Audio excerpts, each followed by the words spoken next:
Welcome, welcome, ladies.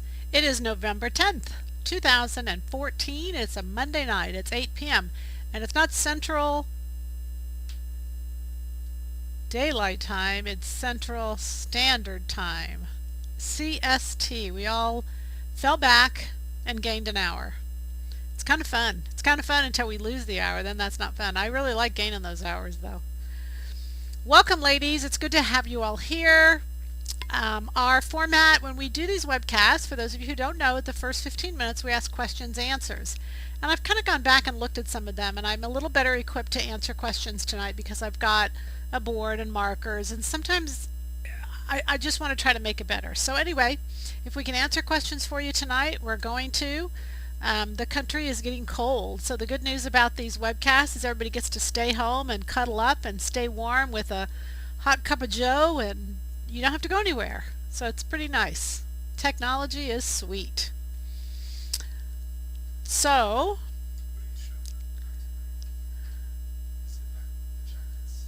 is that the question?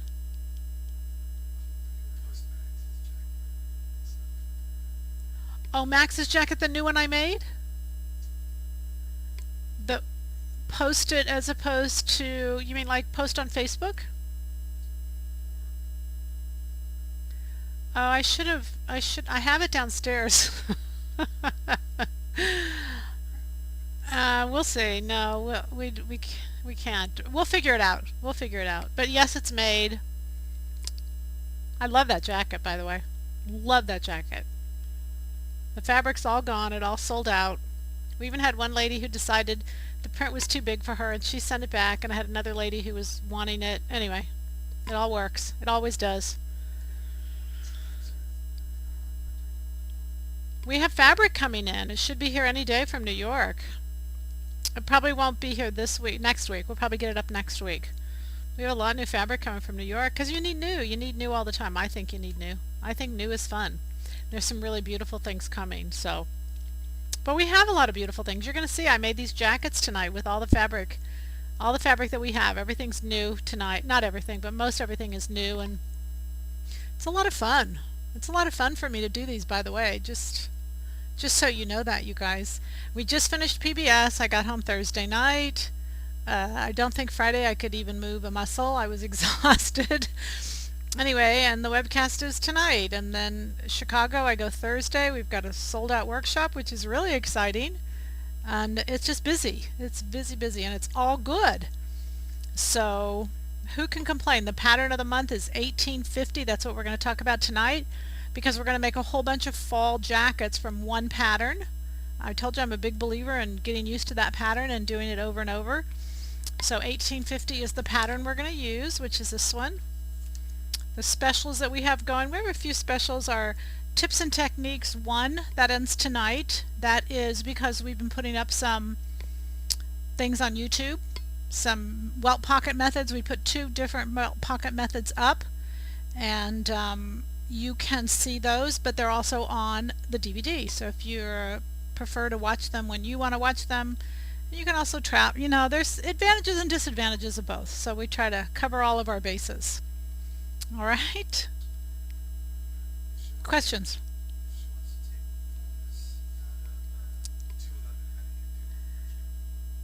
If you want to take the fullness out of 211, how do you do with a French dart? The fullness wasn't really added through the French dart, so just don't go through the French dart. So take out, when I showed you on a webcast, I'm trying to remember which one it was, a little while ago, on how to take fullness away from 211 and how to shorten it.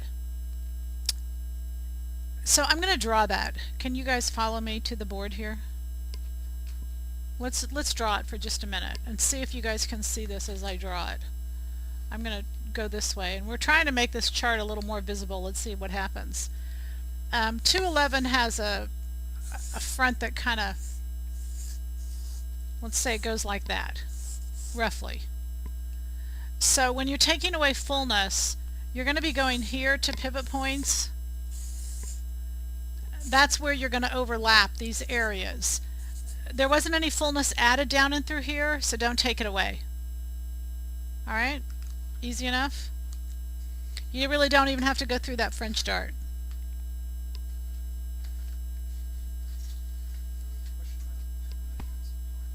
Okay. Is there a basic measurement if you're putting pockets on a pattern that does not have a pocket? There are, but you got to tell me what kind of pocket you want the basic measurements for. Would it be a welt pocket by chance?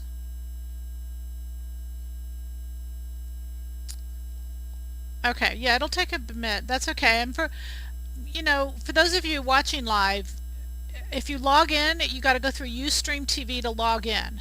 Our Silhouette Pattern login and our Ustream login, those are two different companies, so you can't use a Silhouette Pattern login to log into Ustream. You've got to use Ustream TV, ustream.tv, and you have to establish an account with them, and then you can come here because we broadcast through Ustream. So in order to see these live and to join into that chat, that's how you have to log in. Alright, so it's a welt pocket. So typically a welt pocket, I always say 6 inches in length. I always make mine 5 3/4 inches because I just prefer, when you say 6, you don't want it to be 6 1/4. I know this is really splitting hairs, but 6 1/4 just looks too big and too long to me. 5 3/4 just looks a little neater and a little tighter. If you measure the circumference of the width of the back of your hand, it's about 3 inches. So 5 3/4 is plenty to get your hand in and out. Even if you include the thumb there, it's still 5 inches. So 5 3/4 I think is a good amount. When you cut those welts, they're 8 inches long. So the welts themselves are 8 inches by 1 inch bias. You cut 2 and then you go from there. But the pocket itself is 5 3/4, and that's actually on that YouTube video also. I went through those measurements, and those are pretty standard.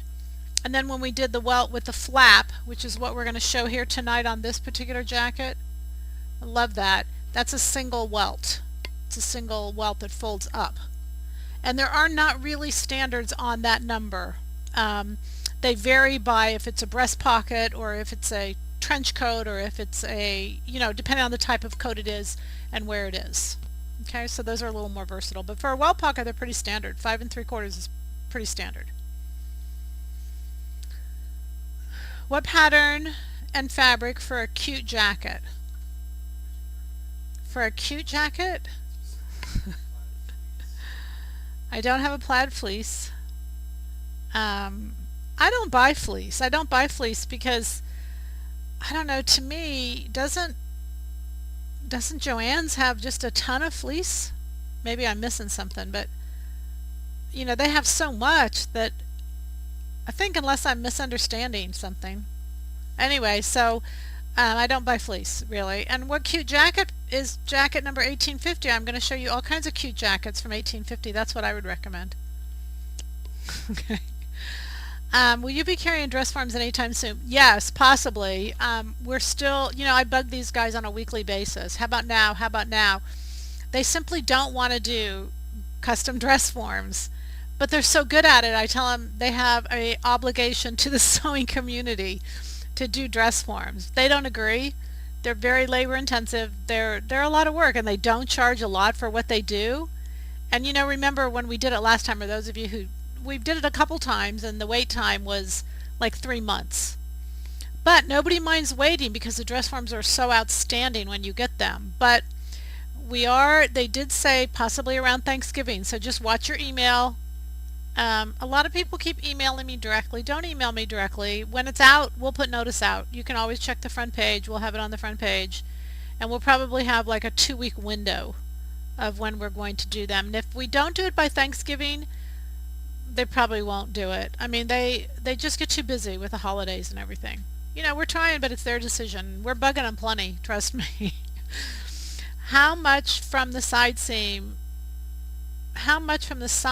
would you put the welt pocket? I wouldn't use the side seam as a standard of the welt. The side seam is too arbitrary. It can move, and it doesn't have any anatomical alignment to the body. So center front is really where you would base that welt pocket on, and you want to go about 3 inches from center front. On the one I did tonight, I only did 2.5 inches from center front because it didn't have a lap over. But if it has a crossover, you want to go at least 3 inches from center front. But again, that is not a fixed amount. Those pockets are placed randomly all over the place. But if you use 3 inches from center front and then go out the 6 inches, or 5 3/4, that will give you where it should be. But don't use the side seam and measure in. That's not the way it should be done. The side seam is too movable. There's too much variation as where the side seam is. There's no variation as where center front is. Okay? All right. Love your top. Is that new fabric? No, thank you. This is the embroidered, the black embroidered, the border print. I just put it up and down. So you can see I just made it longer. I put it on one side. Sorry, everything's backward on the monitor. I put it on one side, just turned it sidewards. It's the sweater set. It only took me 30 minutes to make it. You guys know that. Lengthened the sweater set, took the embroidery, put it up and down because the black embroidered knit, it stretches in both directions, so you can go either way with it. And then I put it on one sleeve. And I do love it. I just really, really like it. It's really comfortable, and it looks, expensive, which it's not. A couple yards and you're out the door. That's why I love sewing. I love sewing. It's just too much fun. And simple things can look really good and vice versa. If you have a long sleeve pattern piece and it sews up too small in circumference, do you split it down the center and add width that way, or divide by 2 and add those amounts to each seam allowance? I'm confused just asking the question. If first off, let's go back. Let's just stop for a minute. If you have, let's go back to the board. Okay, let's say that, can you guys see this okay? Okay, let's say that you have a sleeve, and you should be able to measure the circumference of a sleeve, yes? Everybody knows how to measure the garment circumference of a sleeve. You literally measure that circumference. So that circumference on the garment is equal to this circumference on the sleeve, from this point right here to this point right here. I understand. That's just what I just did. Okay, that's called the cap line. Doesn't matter. It's called the cap line. So you measure what you need it to be, and then you measure the pattern. You don't need to cut and splash and spread anything. Splash, I meant spread, slash. You don't need to do any of that. Just go to the next size. Find the size that fits the cap line, the circumference that you need it to be. There's no reason to alter. You've got the next size in the pattern. So just go to the next size, and then it goes with the armhole, and then use that size armhole and draw that armhole onto your blouse or your jacket or whatever you're making. Is that easy enough? Is that too easy? I always say let's keep this simple. Y'all are trying to make it too hard, but you've been, in all fairness, you've kind of been taught that it's supposed to be hard and that you have to do all this stuff. You just don't have to. Okay, I'm going to move that out of the way again because our white's kind of reflective, so we decided it's better not to keep it in all the time, but so you can see other stuff. All right. We're at the end of the questions. When you get that back about the sleeve, if you have a chance, ask me back. So as these webcasts have been ongoing, we've talked a lot about everybody kind of stopping the chatter while the webcast is going on, because some people are trying to read and follow and listen, and it's kind of hard to do all those things. So I think that kind of was a generic rule, but what's happened is when you all have a question, you don't ask it. And we want that. That's the whole purpose of doing this live. So I'm going to kind of clarify. If I'm on a topic and you have a question, ask it then. Let's not wait till the end of the webcast. Simply what we don't want is people chatting with one another while the webcast is going on. Okay, does everybody's okay with that? But we do want you to ask questions. I mean, that's truly the reason I'm doing all this, is to help you all learn. So in recent weeks, months, whatever, I get emails with a picture of a garment that somebody wants, and the question is, how do I draft this pattern? Well, that's not really a question that's appropriate to ask a pattern company. Now, let me just clarify, give you all my thoughts. Number one, we're a pattern company. Number two, we have information on how to create your own patterns. And we love that and we encourage that, and etc., etc. Number three, we show you variations in webcast, and when we do that, we talk about pattern rules, what you should know, what you need to know, etc., etc. But when I get an email that is an outfit that you want to copy and you want the closest silhouette pattern and then what else to do, there's just no way I can do that in email. I'm not going to do it because it's inappropriate to just answer it that blatantly and think you're going to get all that information. Not saying it's even complex. Anyway, but it's inappropriate. Okay, my goal is to help you with our patterns and to help you fit. You all know I don't do other patterns. Even though you ask, I keep saying no, I don't do other patterns. Okay? So, what that's done for me is, by you all asking and showing me, is I think there's a need and a want for more basic pattern making skills. And so tonight, and as I've thought through these webcasts, what I'm trying to do is reach every level of sewer/pattern person. Because some of you don't want to do anything more than take the pattern out of the envelope and sew up and make it up and make it pretty and maybe make it different or a couple different ways. Some of you want to overhaul it and make it completely different. So I've actually done both of those. So hopefully it will have appeal to many of you. It does to me, because I think I've had a lot of fun. I've really had a lot of fun trying to take this pattern and make it so very different. The name of the pattern of the month is Pattern 1850 Quilted Jacket. Probably inappropriately named. The reason it was named that is I was trying to get into the Houston Quilt Show, and you had to have at that time, remember we're 18 years old, you had to have a certain percent of your product quilt related. And so we named it Quilted Jacket. And we got into the quilt show. I've never quilted it past the original time. But there's so many uses to do with this pattern because it's a kimono sleeve with princess seams. So it's such a great base that I really want to show you lots of different things to do with this tonight. And so again, I'm going to remind you, when you have a question on what we're talking about, let's ask it at the time, and then we really will. My goal is to help you progress, and I love to teach. Okay, so 1850 Quilted Jacket. We're going to start with this version right here. The fabric itself is quilted. There are no changes to the pattern. I simply took a border. So it was a fabric that was graded from top to bottom. Lighter color at the top, darker color at the bottom. And again, I made no changes. The only thing I did in this particular case was to put a drawstring. The pattern does not have a drawstring on it.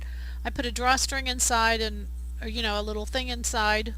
A little thing, I shouldn't say that, I'm sorry. A little tube inside, stitched it on, and then did the drawstring right through it. So very easy to do. You just literally top stitching. I love quilting. I love the quilted jacket. I think it is really a great look.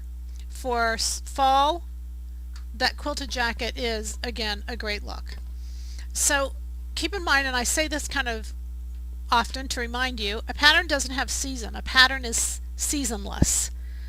It is the fabric generally that we make it up that makes it appropriate for the seasons or times of year. So a quilted jacket would be appropriate for our fall weather. And this is the pattern cover. And this is, as you can see now, what I did with that kimono is I made it short and put trim on it. And then this was a kit we had some time ago, but I love this jacket. And then you can see that I did that same little braiding. It works with any kind of trim you want to use. It's really fun, as you can see, if you can see through the trim, because you can see the color shirt underneath. And then this is just a piece of lace or ribbon that's woven through. So there's so many variations of trim that will work, It's just endless, and this makes a really nice weight if you're in a warmer climate now. Our ladies in Australia are going into summertime. So if you're in summertime, and there's some people here in the US who are always in summertime, anyway, if you're in summertime, this really works great. Again, also because it's fun to change out the shirts underneath so that you can see all the different colors underneath. And it looks different every time you wear it. Okay, so this collar, you see there is no collar, it's just kind of a V-neck, doesn't tie at the waist, it's just actually open. The actual garment is just open. Okay, so neither of those two, the only changes I did to the pattern were that I had the drawstring at the waist. When I put on the trim, as I sewed it, I made the whole jacket just like it was supposed to be. I put the trim on and then sewed it at the top, sewed it around the bottom, and then carefully turned it to the inside and cut out the fabric. The fabric, that was a knit, so I didn't have to worry about raveling, and therefore you could see through the trim. Okay, so you just sew it on first. The fabric gives you the pattern and the stability below it, and then you go back in and cut out.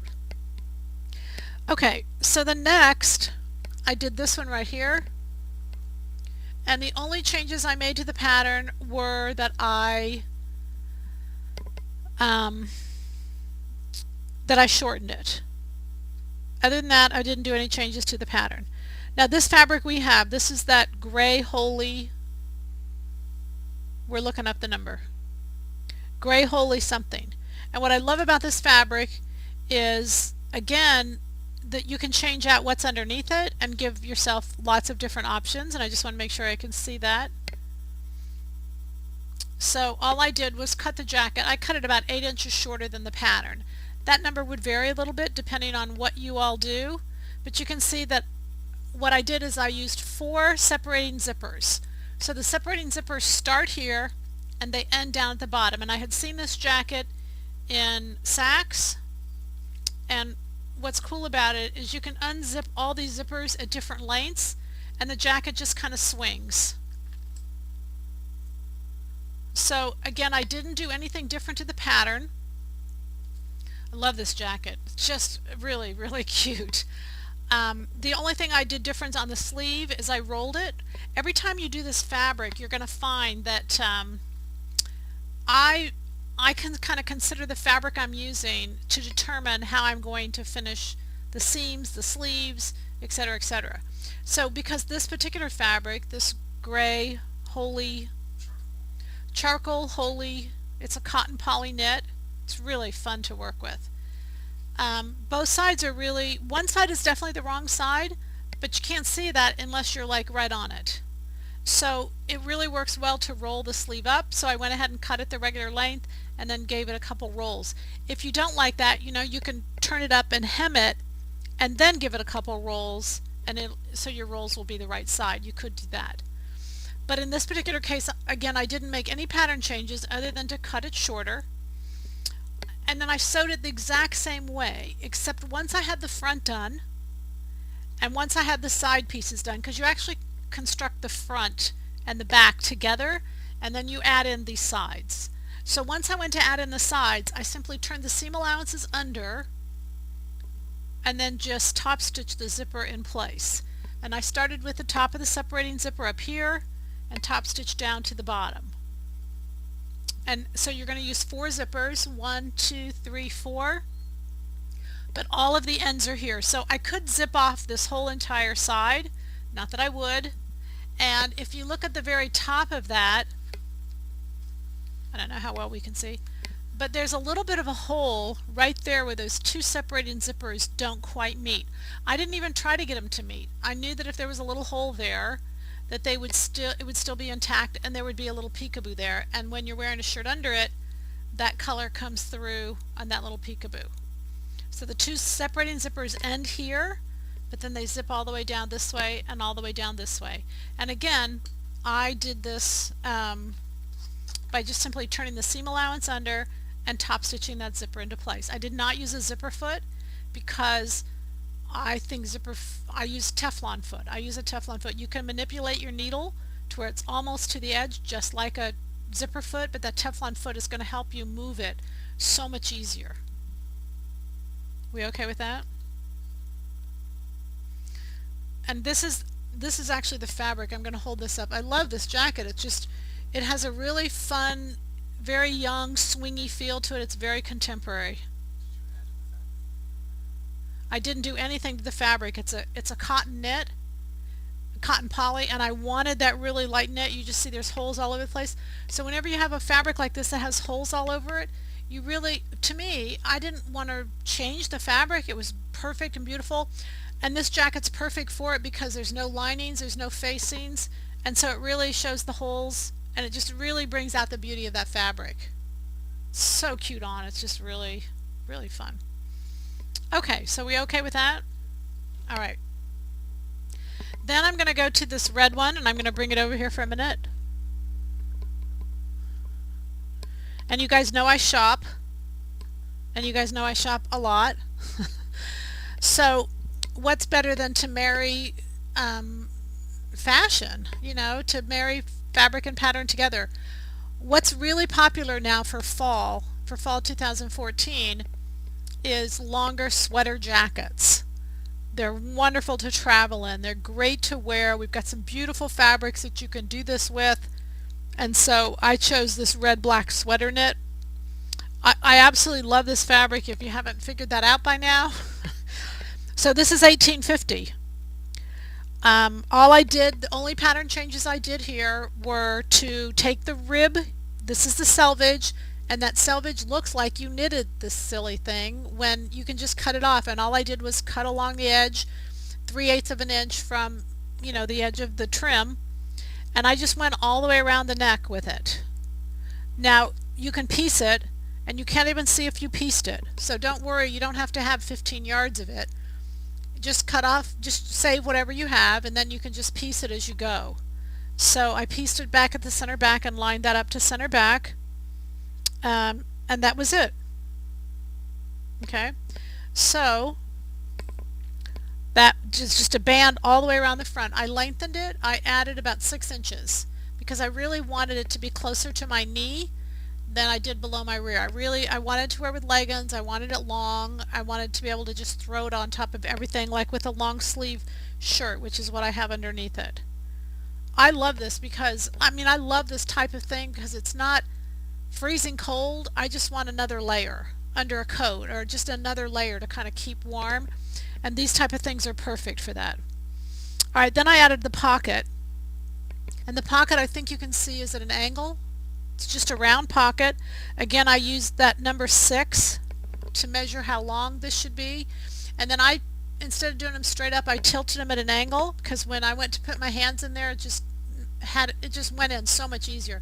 I've seen them many times angled like this, and I really like them. Instead of they would still give it a little real vertical feel, but they almost just give it like a little bit of personality, so I really like that angled. Now what I did on this pocket that I would recommend if you're using this fabric is don't try to turn under the edge and top stitch.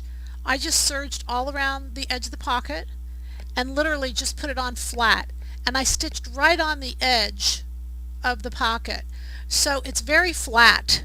It almost looks like it's the same fabric. It's that flat, but that's how I would recommend. I tried actually turning a seam under and kind of stitching right on the edge, and it just, I don't know, it was hard. It just didn't look good.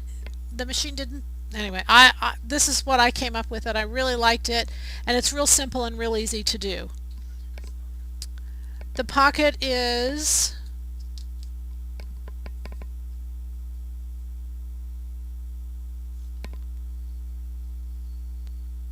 I can't see, 7 inches. 7 inches, which again kind of goes with how long your hand is. Alright, love those pockets. And I like pockets, I just don't really want to put too much in them because I don't want them to go like that. So there's no closures on the front of this jacket. It's just great to throw on and be warm. I just love it.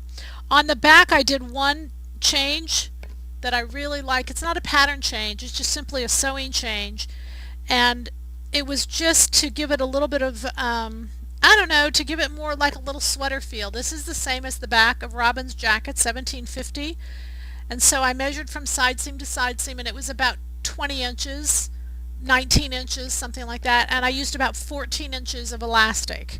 So I just stretched the elastic, stitched it down in a rectangle so it has a little bit of a kick to the back side of it. Okay? No, the selvage, when you're cutting it off, you can see that I put it on the edges of the sleeve. All of these places are cut and sewn.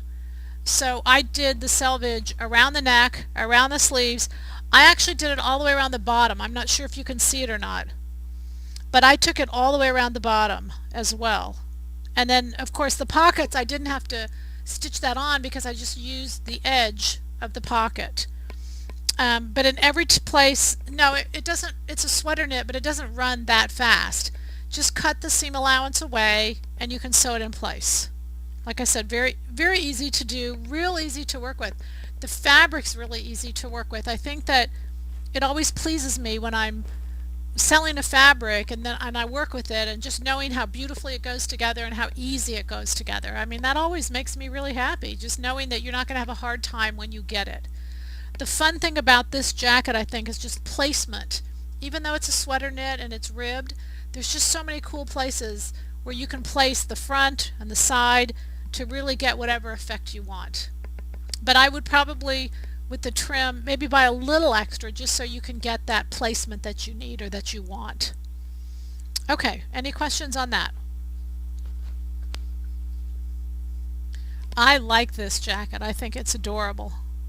But then I like them all. I guess I probably wouldn't make something that I didn't like and then say, oh, don't you all like this? It would be like the one outfit I made that time when we all just had to giggle and laugh when it was really, really bad. But I think even after all these years of doing this, I still kind of safeguard myself because I shop.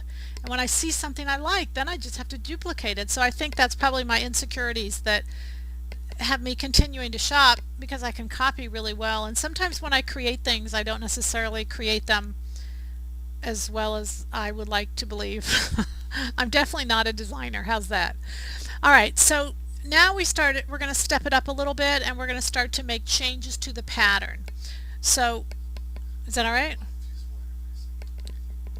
No, no fusible interfacing, nothing on that because you don't want to, it's a sweater knit and you really want to be able to have that sweater knit be full capacity. Anytime you fuse it, you're going to lose stretchability. So there's no reason on anything to do it. It's a very nice fabric. It's stable. It's a sweater knit, but it's stable. It's wonderful to work with. To get all the trim, boy, probably 3 yards. Probably 3 yards. If you decided you didn't want to do the 3 yards and you wanted to cut back, think about where you wouldn't want it, just try to figure that out. I did the bottom and I did the bottom just like a sweater. When you see the banding has the bottom and then it comes into the front piece, the vertical winds out over the part that goes around. I did it that way and I just really like it. I mean, it really looks like the sweater's knitted.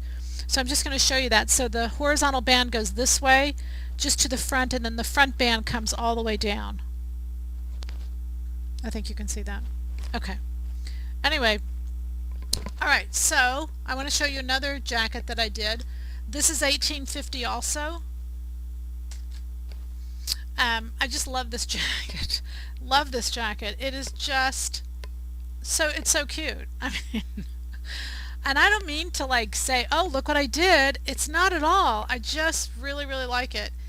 It is this fabric we have. You're gonna have to help me if you don't mind. It's a reversible fabric. Both sides are usable. It's very, very Armani looking. It's just every time I look at it, that's what it reminds me of, is kind of a fabric of a jacket that I bought from his years ago, and it was a reversible jacket. I didn't make this reversible. I could have made it reversible. I just opted not to. So, black silver lightning. It's just, and the picture on the website is really nice and it's really good. So what I wanted is I wanted an asymmetric front. So I'm going to change, the only pattern piece I changed was the front. I'm going to show you how to do it. Very simple to do. The only pattern piece I changed in the front, and then I shortened the jacket, and I shortened it by about 8 inches. The side's the same, the sleeves the same. The only thing I did, because it's reversible, is you can see I just turned the hem out instead of turning it under, because I felt like it was just such a cute look. Alright, so that asymmetric look, let's do that. So I'm going to go to the pattern. This is why I kind of set this up so I can show this to you. I'm going to show you how to do it. Alright. So I'm going to grab the front of that jacket. And the front of the jacket looks like so. And I'm just going to kind of copy it. Whoops. I'm just going to copy it real quick to just show you how I started. And it's not even going to be that exact, but you'll totally get the idea. Alright, so that's the jacket front. What you do have to do is mark center front. The reason you have to mark center front is when you're doing asymmetric, center front is very important. So I'm going to take this center front mark all the way up, because I've got to keep going with it. I've got to keep going all the way up with center front. Okay, so now this is center front. What we know about asymmetric is all asymmetric is how far past it goes to the opposite side. So in this particular jacket, this whole entire front is on this side. Now what we want to do is bring it to the other side. You're only going to bring it past 5 inches because we know that you can't, usually asymmetric doesn't go past the bust point, and that bust point is 5 inches or so. Okay, so we're going to come over here. We're not going to go any farther. None of the pieces are going to go any farther than that. So I just put a little mark there to kind of tell me, you know, when I'm approaching, you know, danger, danger, danger. I am going to mark the waist, because generally the waist is where asymmetric comes into. Now you guys can play this back as many times as you need to, but in general I'm just trying to give you some kind of general rules of thinking in asymmetric, and some of you may know all of this. Alright, the French curve, that's the base of the neck. I don't want to change that base of the neck, but the French curve is generally laid like this when you go to do asymmetric. It's just one swipe at the French curve, and I'm going to give you the numbers so that if you're going to lay it down, you can kind of get a feel for how it is. It goes generally from 22 to, I would say use 12. 22 to 12. Okay, and then from there it's just really a straight angle line. Remember, I don't want to go past here, so actually when I did that 22 to 12 I went too far. So I'm going to say it's more 22 to 13, even 13 and a half. Because then what happens here is this goes straight down. And that's that's it. Okay, so now I freehanded that, but let me show you the actual pattern that I made. Okay, there it is. Okay, so I brought it a little bit over farther, and I came down a little bit straighter. So I made it a little wider. Actually, I included seam allowance. That's what I did. Okay, so that's what the pattern piece looks like. There it is. I wanted to give you the logic behind it. And now you cut 4 of these, but you would have cut 4 of the others anyway, so that's no different either. And again, you're not changing any of the other pieces, you're just shortening them all the same amount. So then you're going to end up with a button here, and you're going to end up with a button somewhere like that. But you can put it on and drape all that. So let me go back that, now that you understand the pattern, let me kind of show it to you. So you can see that this is the swoop here, and then you can see I brought that straight down. Now there's so many variations because all of this is styling. There's so many things you guys can do with it. You can go this way and then back over this way. You know how they kind of separated center front at the waist? You could have done that. I wanted to come straight down, and the whole reason I was doing this like this is because when I was sewing it, I wanted both sides of the fabric to show. I wanted the black because both sides of this fabric are so incredibly beautiful. So if you notice, I did the gray, but then on the facing part I actually did the black as the right side, not as the wrong side. So this isn't the wrong side of the fabric. There's actually 2 layers here. You could do it, but then you'd have to come up with a way to finish the neck edge, and so I just went ahead and did 2 layers. There is a back facing. You just use all of that just like the same thing. You don't change anything. And then of course you just do your 2 buttons, the amount of the double-breasted. Okay, easy enough. Very easy to change this up, but like I said, it's a completely different look for this jacket. I just love it to think this is the same as everything else.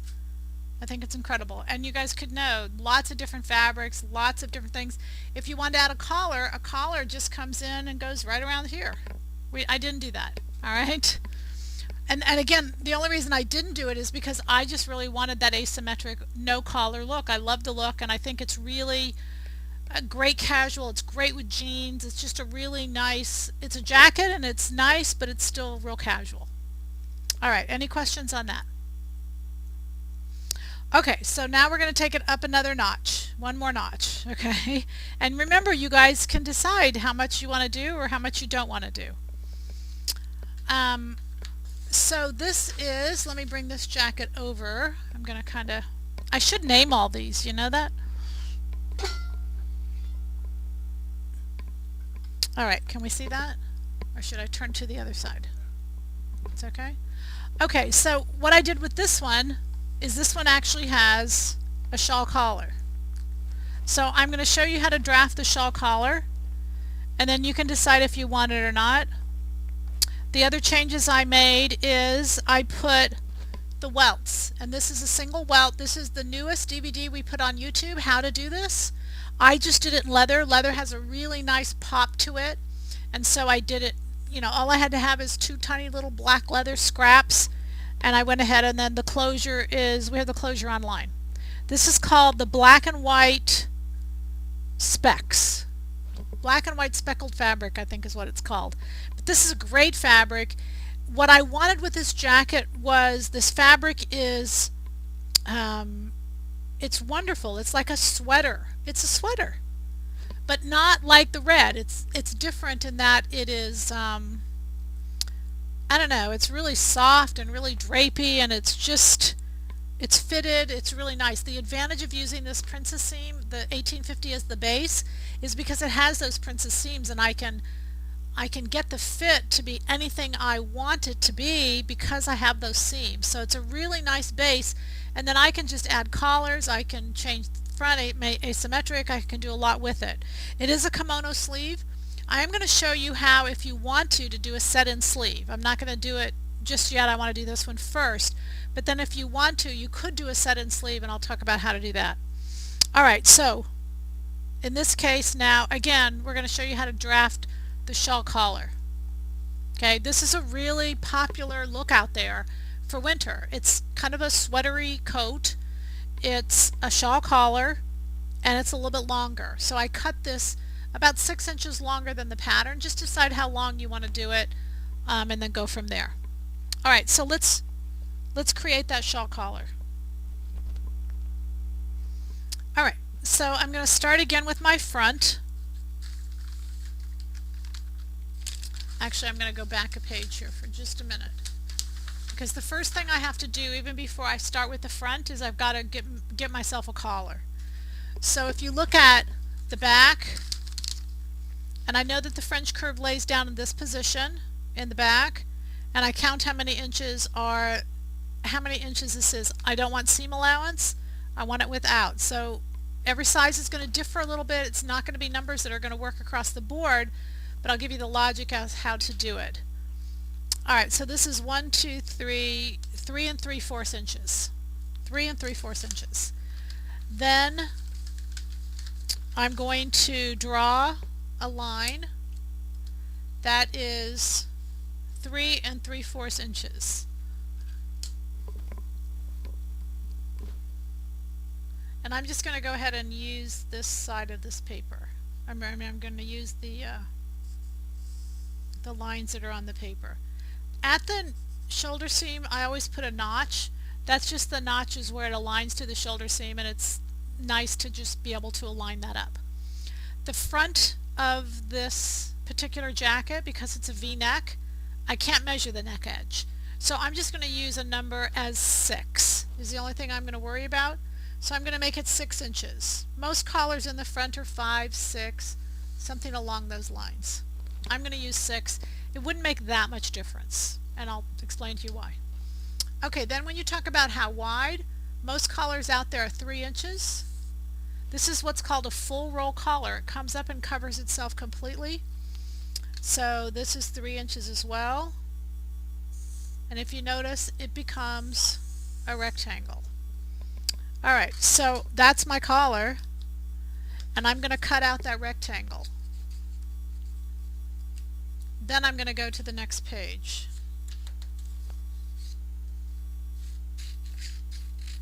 Alright, any questions on the numbers? You guys please let me know. Yeah, let me know.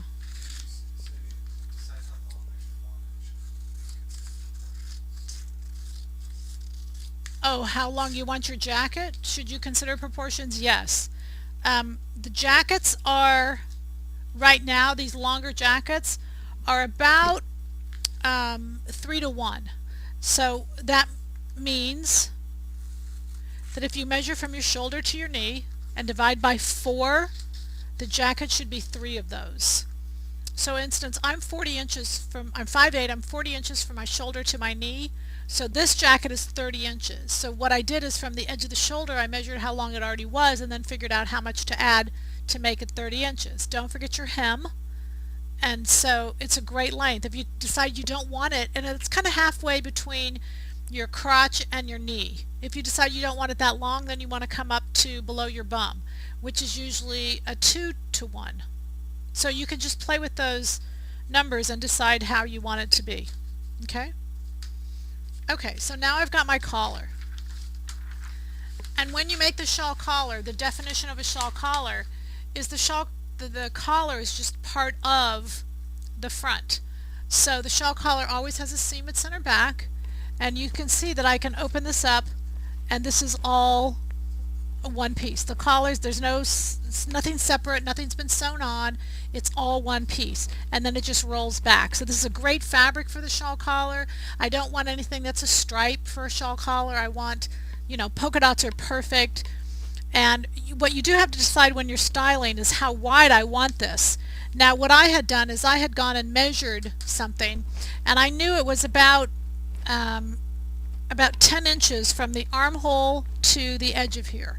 So I knew about how wide to go past, and if you notice, it's past center front. It's kind of like the same asymmetric thing. If we close this up, you can see that center front comes right up here, and these go beyond center front and then comes back, and that's what folds back to make that lapel.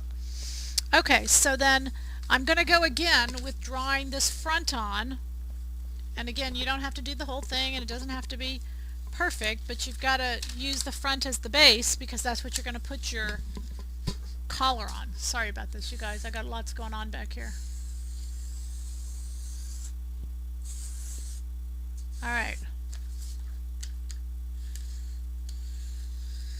Okay, so again, there's my front piece, and trace it. Obviously when you trace it, you want to do a very good job of tracing it. You don't want to just kind of draw crazy things. Alright, then remember before I marked the center front, and you're going to want to do the same thing, and then because you need the center front to place the collar. So I'm going to bring that center front straight up, and again be accurate. And I also need the waist, and the reason I need those things are really just for styling purposes. So now I'm going to take the collar, I'm going to fold it at the collar line, at the shoulder line, because everything from the shoulder goes above the jacket and anything in front of the shoulder goes beyond. The other thing you've got to consider is this pattern has seam allowance. So I've got to take away a 3/8 here, and I've got to come in here and take away a 3/8. So that's going to be the alignment point. My collar doesn't have seam allowances. Now I could go through and just add seam allowances to my collar or take these off. It doesn't matter. But what I've got to do is place that collar right there, and then this point of the collar is going to be at center front. So that's why I needed center front, so I would exactly know how to position that collar. So I've got this point here, I've got this point right there of the collar at center front, and I'm going to tape that into place. Okay, and when I go to cut out my jacket, you all know this is what a shawl collar looks like. Now what I'm lacking is how to style that front, and that's why I said to you all, when I was at the store and I saw this beautiful shawl collar jacket, it was so similar to this. It had these pockets out of leather. $350 later, I thought, gosh, I could make this. And in fact, we could make it out of 1850, and that's kind of what got the Inspire. So when I measured over across here, it was around 10 inches. So I knew that once I measured, I didn't need to go out any farther than that already was. That width already was adequate. So now all I had to do was bring it back into the waist and just use your French curve and bring it back into the waist. So I'm going to curve it like that, and then when I get down here, I'm going to flip the French curve, and just to make those lines nice and smooth, you can see that's it. That's all that there is to it. So when I go to cut, now remember I've got to add seam allowance out here and along here, because you're actually going to make two of those. Just like you had two fronts before, you're going to have two fronts again. And you're going to construct it exactly the same way as the pattern is telling you to construct. So I actually completely finished this whole front first, and because it's an unlined jacket, once this whole neck edge is finished, I sew both layers, and I serge it or sew it, I don't care which, into the side panel. So you create the side panel just like the instructions tell you. You create this part, and then that holds that facing in, and so nothing comes out and nothing flips out. It's really nicely done. It's very simple to do, but the construction is really a good one for unlined jackets and doing a princess seam. So now if you take a look, I keep stepping into my mic cord, you guys, I'm sorry. If you take a look at the one I did, there it is. Alright, mine's a little prettier just because I wasn't doing it quite on the board. I had a table, which is really nice if you're trying to do it. And so I just add seam allowance out here, add seam allowance back here. There's a seam there, add seam allowance here, but once you get here, you've already got seam allowance. So just go ahead and cut out the rest. All right, and then add or take away whatever length you want. But there you have a shawl collar now in your 1850. Isn't this fun? Isn't this cool? Okay. All right, so there was one other thing I wanted to show you, and please do ask questions. Are we okay? Okay, we're good. All right, so there's one other thing I wanted to show you that I did not do, but you could. When you have your side piece is a kimono sleeve, and it kind of looks like this. Okay?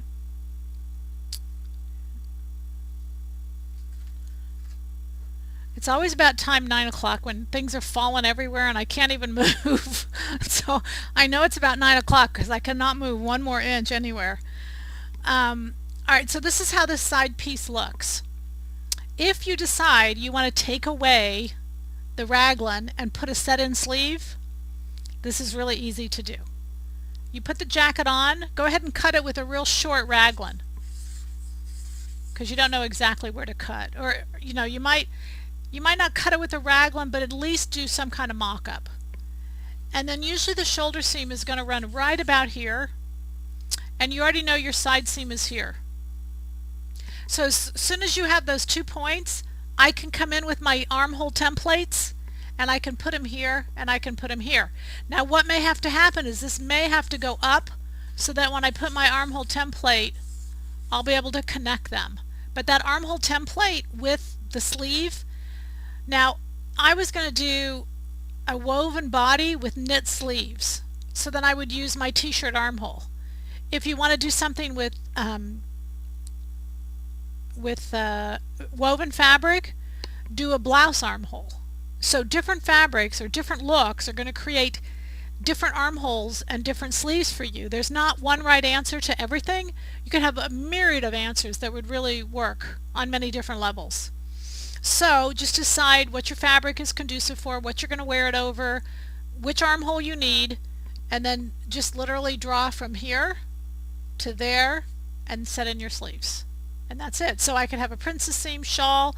You got a whole myriad of patterns right here by just using the same thing and doing a few little changes. Pretty cool?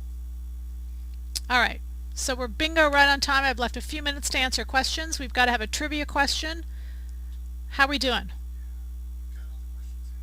We got all the questions answered. Does that mean that I teach good, or that you guys just don't want to ask? I'm going to move this out of the way. Maybe it's just that simple, huh? If I teach you all my secrets, you won't think I'm smart, right? Yep, let's do the bonus question. If you look in your chat box, is that right? If you look in your chat box, we've got a good bonus question, and we put it in the chat box because all your speeds are the same. When I'm speaking, sometimes the speeds are not the same. So, go ahead and ask it. Is it in? It's in? Okay, the question is, okay, so it's twofold. There's two answers, right? What year was the first Veterans Day, and under which president? Okay, so there's a twofold. You got to get both parts correct.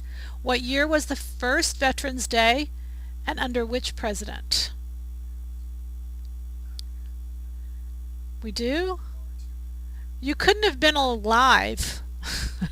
You must have studied your history really well, correct? I guess you could be alive, but you probably wouldn't be typing away on the internet tonight. You might still be in bed or something, or you might have gone to bed. So we do have a winner. All right, so Veterans Day is tomorrow. That means everybody's a holiday. We have, well, maybe not everybody, but we have no banks, no post office. Everybody's kind of got a hold still day.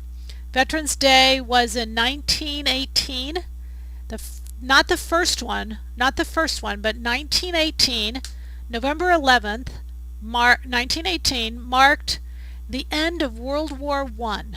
Marked the end of World War I. So that's why it's November 11th, because November 11th was the end, the official end of World War I, 1918. So in 1919 was the first year they had a Veterans Day, was to honor all those veterans coming home from World War I. And you know, at Silhouette Patterns, we have literally shipped all over the world to our military people, all over the world. We have post office boxes or military addresses, so we can always tell that it goes to military. And it's always just been such a pleasure to ship and see where they are, where they're going, and there's military bases all over this world. It's really surprising. So we at Silhouette Patterns want to say thank you for all our veterans, but mostly the country. As we celebrate Veterans Day tomorrow, it is certainly worthwhile giving thanks to all those who have served over the years. And the president was Woodrow Wilson. So the first Veterans Day was in 1919. That's easy to remember, 1919. And Woodrow Wilson was the president. All right, so we are complete. We are done. And we want to say thank you for joining us here tonight, 1850, and we're hoping you can come up with all kinds of ways to do it. Thanks so much for watching, and we'll see you in 2 weeks. All right, ladies, good night. Happy sewing.